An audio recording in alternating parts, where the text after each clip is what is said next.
Alright, it's a cold morning. I have just woken up and I've got to turn all this stuff on. And another delivery has arrived.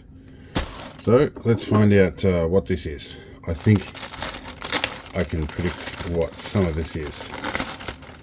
Alright. Okay, so one of these is this multi-purpose charger thingy that I bought one of these in the past.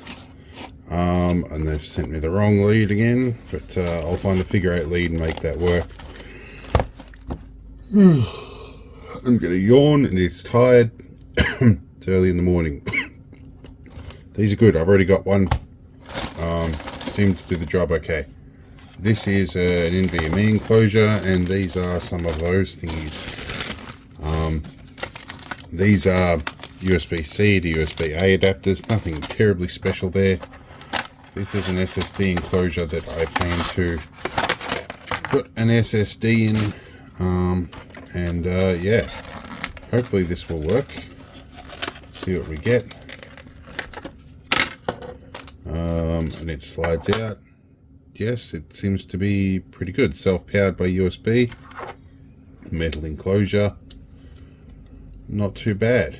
Well, there should be an end cap in there, I guess. It didn't come with one, but it should do the job. Anyway, we'll see what else shows up. Okay, some more deliveries have arrived. This, I think, is a delivery, but it would be surprising if they've managed to pack it in that small. But start with the other one that I'm more confident about first. That is a new scalpel blade. So this is screen protector and case for my apprentice's phone. So we know exactly what this is. I won't bother opening it. It's got 3 camera holes for the 1 real camera and 2 fake cameras on that Telstra T Pro, and a tempered glass screen protector. And has a little protector, I think, that goes over. I'm going to laser engrave her name and stuff in that, but that'll be good. Now this, if this is what I think it is, I've been waiting for this for a while, and it's been hung up in customs. That would appear to be exactly what I'm after. Now, I have a bag. Let me grab a bag for reference. Now, when I travel, usually internationally, I carry a shoulder bag. Now, this is the second one of these I've had. It's been repaired and put back together over the times, many times over the years, and the badges have been transplanted. There are many genuine badges. There are things here from all over the world. I finally decided I need to go away from the Indian-made cotton bags that keep falling apart and go to something a little more sturdy. I found a bargain on a Polish gas mask bag, and I'm doing this ahead of traveling to New Zealand because I'm not, 2 laps around the globe, the other bags had the gong, and so I thought I'd get this. Oddly enough, this came from New Zealand. It was in a surplus shop over there. This has got extra pouches on it. It's got dividers on the inside. It's quite clean. It's quite new. It's got room for all my badges. It has that rot-proof rope smell that all the old military gear has that I kind of like. And it's got extra straps on here that are very robust. So I think I kind of like this idea. I'm going to investigate more. But this will probably get a couple of alterations, but it will be my new shoulder bag. So I think we're doing well, and I'm very happy to see this. And it only cost me $10. And I really appreciate Army and Outdoors in New Zealand. The website. I'll have to put it, if I have the website, I'll put it down below. Anyway, see what else shows up. Alright, we have fitted the case to the apprentice's phone. The little slidey cover does indeed slide over things. The fingerprint thingy works, and it's got a little stand. So you can stand it up like that. I kind of want one of these for my phone. Anyway, we'll see what else we get. Alright, I just woke up. The new postie that's on this route, he wakes me up real early in the morning. But he dropped some new stuff off. Do we start with small one or big one first? Let's do small one. It's the small one. Okay, let's see if we can do this without revealing my personal information again. And I just opened a packet. Alright, that's a sharp little blade there. So this will be the LED clock kit. Now I got seduced into ordering this kit because it looked really cheap until I realized what I ordered was actually the case for it. And I've already opened it with that blade. So I ordered the case for it, and then I'm like, well, if I've got the case coming and it's already paid for, I might as well order the clock kit. So, successful scam. But this has got a circuit board on it, and it's sort of a rotating clock kit. It's a miniature version of one of the big ones I've got. It might be interesting. I'm starting to develop a bit of an obsession with clocks, apparently. Let's open this one. See what we get in here. Okay, so we have a USB-C hub with a whole bunch of ports on it. That's nice, and I think one of these is in the USB-C. I was hoping for it. Apparently not quite as advertised, but interesting all the same. This is a data cable set. This is something I was going to give to my neighbor because he doesn't have the proper data cables for his phone and everything, and I thought this would be a nice little thing. I think it was only like $2. It was something crazy. If I could work out how to open the thing. Oh, there we go. I think it goes that way. There we go. Okay, so he's got iPhone. He's got micro B, and then USB-C to C, and then a USB-A to C adapter, and the SIM card removal tool. So hopefully that does data as well. Let's get the cable tester real quick. Now, I'm not sure this lead will supply power to do this, but let's go USB type C to C. No, that doesn't supply power. One moment. Get power off my desktop supply. And see. Oh yes, indeed, it does carry data. I don't know what it does on all the rest of the USB-C leads, but at least it'll do USB 2 speed, so that's better than nothing. You know, that's actually the kind of thing I should really carry in my shoulder bag. It would be really handy. There's some weird oddity going on in the bottom here. I think that's just how they put it together. Anyway, let's move on. Okay, so they did actually send me 2 lots of these. I thought they was only sending 1, so good-o.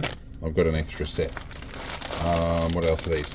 So this is a curly USB-C to C cable. And another one.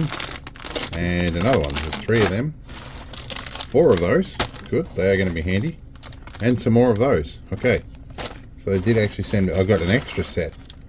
What are all these? So this is some solder wick. There's more of it. I've got soldering iron tips. And what's this? Oh, this is the case for the clock. That's what that is. Okay, so some interesting stuff. Now, I use a Weller soldering iron here. This has got the magnetic tips and everything like that.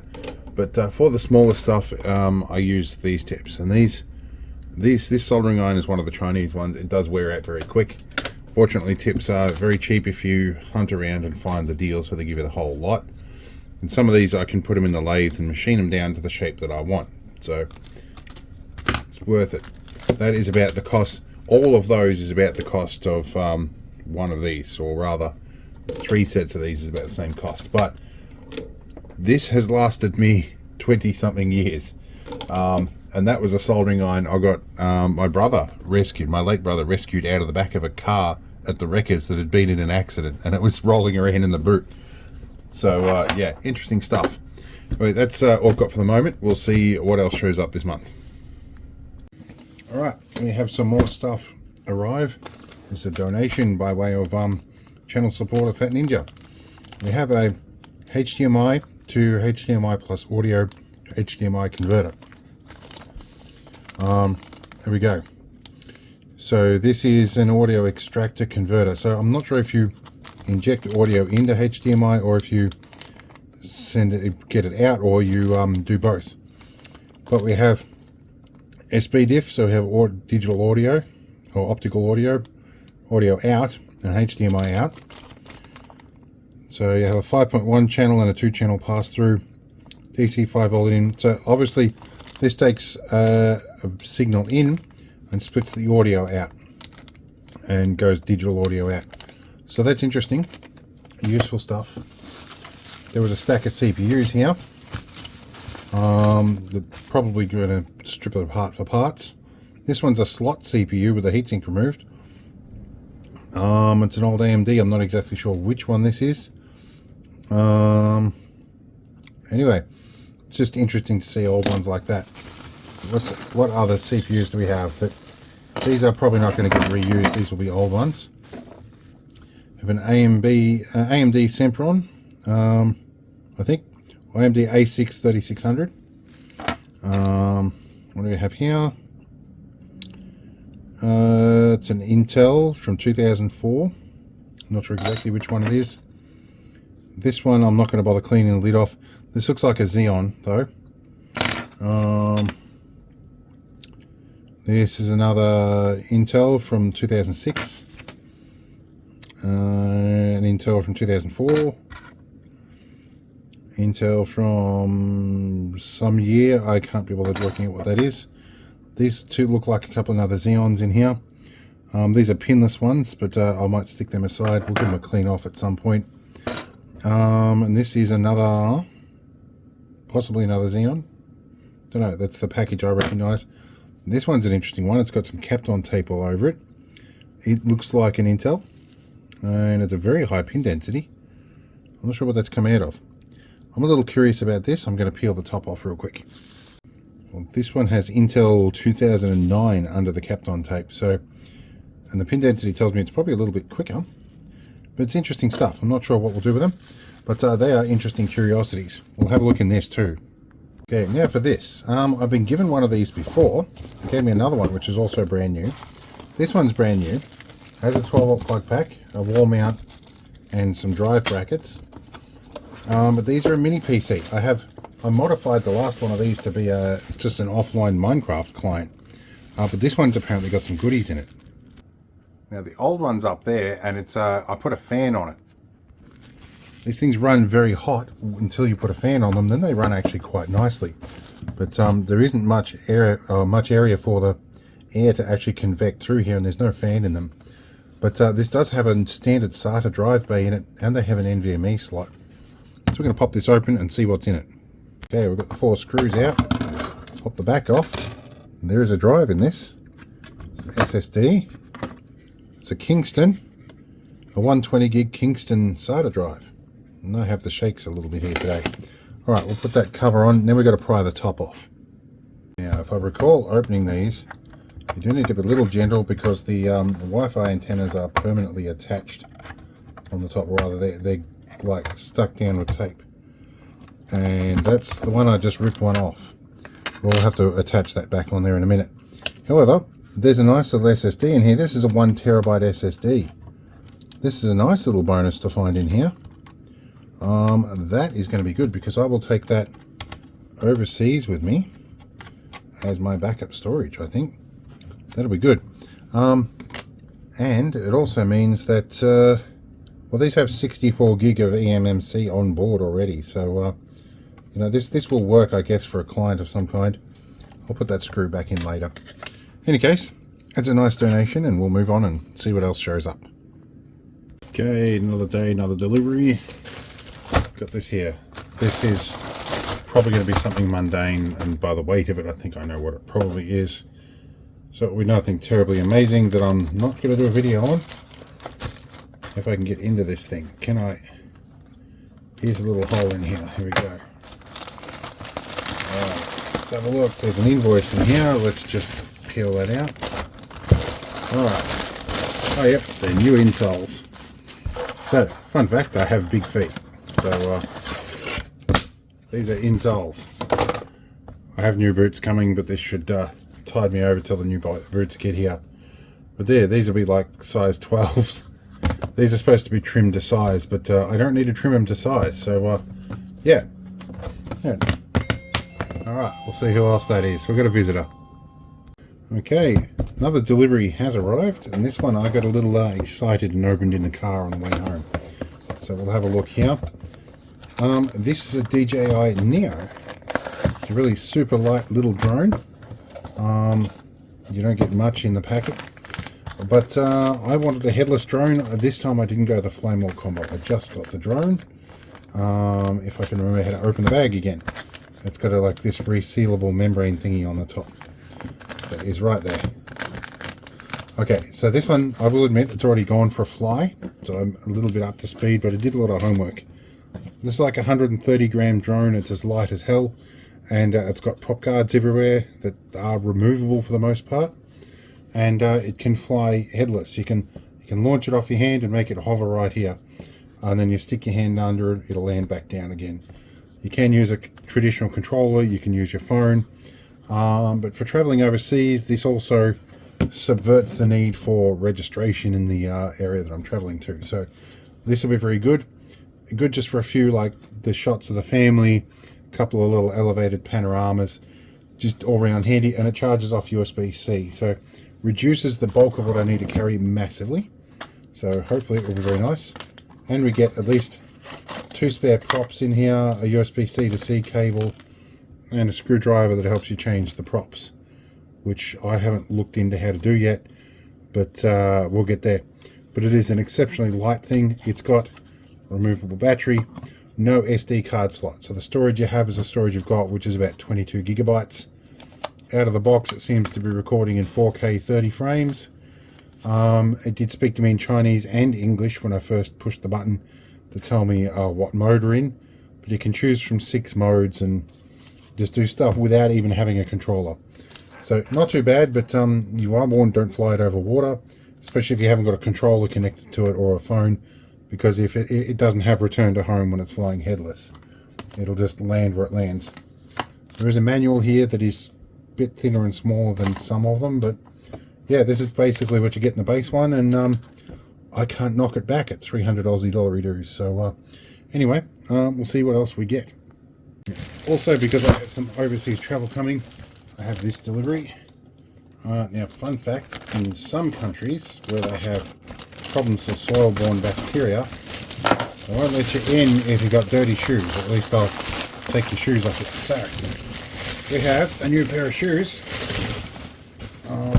over here that I had shipped from Barter, which used to be not made in China. They're made in China now, but still they're made to their specs. So they're relatively good shoes.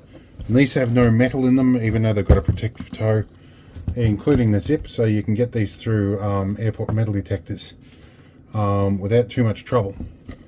But yes, good shoes, and I'm going to pull the insoles out of my old boots to make them a bit more comfortable. We've got probably a month or so of wearing these in before we travel. Anyway, we'll see what else shows up. Alright, another delivery for the donations and deliveries. This is a purchase. It's a rock bottom cheap multimeter, and I've got a few of these around in various forms and whatnot. This one's going to get donated to a mate because he needs to learn how a multimeter works, so he stops calling me up. So we're going to put some markings on the 2 main things he needs to know here and hand this on. Right, we have another delivery. Unfortunately, the auxiliary computer's got a problem. I'll have to fix that in a bit. I opened the door up before and I think I pulled the wires out of it. Anyway, I do need to update that because of the subscriber count on there. There's a receipt, obviously. What is this? This might be the filters I've been waiting for. It took 4 days to get through one node of the postal system. Let's have a look here. There's a shrink. There's so many layers of wrapping. So these are neutral density / polarizer filters.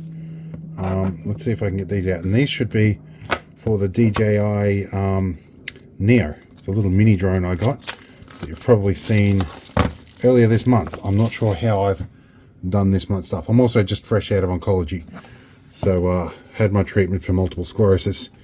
With luck, I will be switching to subcutaneous soon, so I won't have to get a cannula. Anyway, have a look here. Well, nice little jewel case. These look nice. Okay, and I think that's the little magnetic attachment ring in there as well. So, and we've got. Oh, let's do the peel. Let's. You know, can we get this off? This is this funny stretchy peel that is less satisfying, but let's. There you go. Oh, there's some more on the inside because, like, it just wasn't enough before. Now, let's have a look here. This is where you risk scratching it just to get the peel off. There we go. There we go. Alright, I'll fit them up. We'll see what they look like. I almost forgot this little package here. This is, looks like some little warranty cards, some lens cleaning cloths, and a bunch of stickers and stuff like that as well. I wonder if I'll stick one of them on the drone or not. I don't know. I might add weight. I'm generally not a sticker kind of person, but There's a whole book on how to do these. I'll have a read in this and figure out how that works. So I've just gone to pick this out, and there's actually two of these in here. These are just a little metal ring that provides a magnetic surface for these filters to attach to. And you see there's a magnet there as well.